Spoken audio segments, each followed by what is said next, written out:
কয়েকদিন আগে প্রধানমন্ত্রী একটি বক্তব্য দিয়েছিলেন যে আমার যে মেরুদণ্ডটা ভাঙা হয়েছিল, আমি যদি প্রতিশোধ নেই তাহলে কি আমার মেরুদণ্ড ফেরত পাবো কিনা তিনি এই বক্তব্যটা রেখেছিলেন।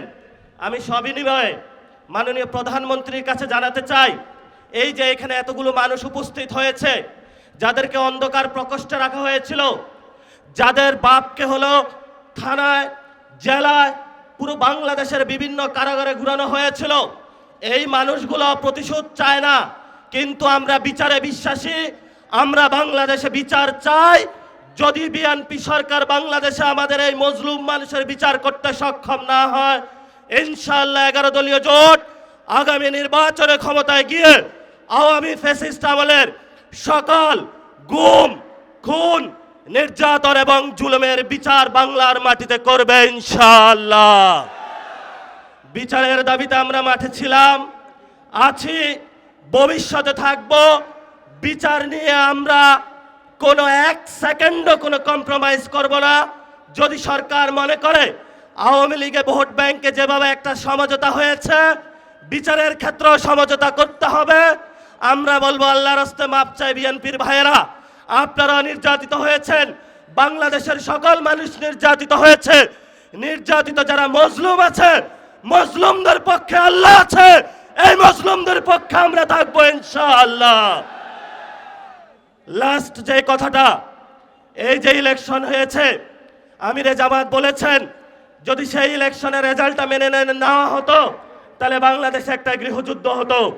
আমরা বাংলাদেশে একটা গৃহযুদ্ধ চাইনি বলেই এই পর্যন্ত আমরা শান্তি এবং শৃঙ্খলার সাথে রয়েছি। নির্বাচন কমিশনে যে কমিশনারগণ নিয়োগ হয়েছিলেন, সেই প্রস্তাবনা আমাদের কাছে এসেছিল, বলেছিল ভাগ বটরা করে অমুক অমুক ব্যক্তিকে বসাতে হবে।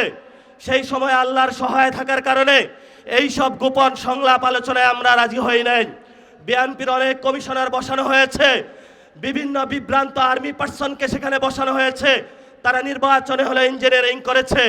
আমরা তো আপনাদেরকে হুঁশিয়ার করে দিতে চাই, এই অনেক কমিশনারদের এক পা অলরেডি কবরে চলে গেছে।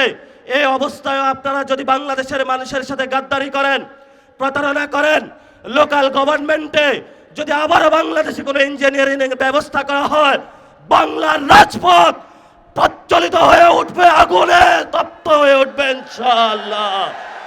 আপনারা লোকাল গভর্নমেন্টে সবাই প্রস্তুত থাকবেন ইনশাআল্লাহ। মাঠে হয়তো আমাদের রক্ত থাকবে, নয়তো বাংলাদেশের আজাদী থাকবে ইনশাআল্লাহ।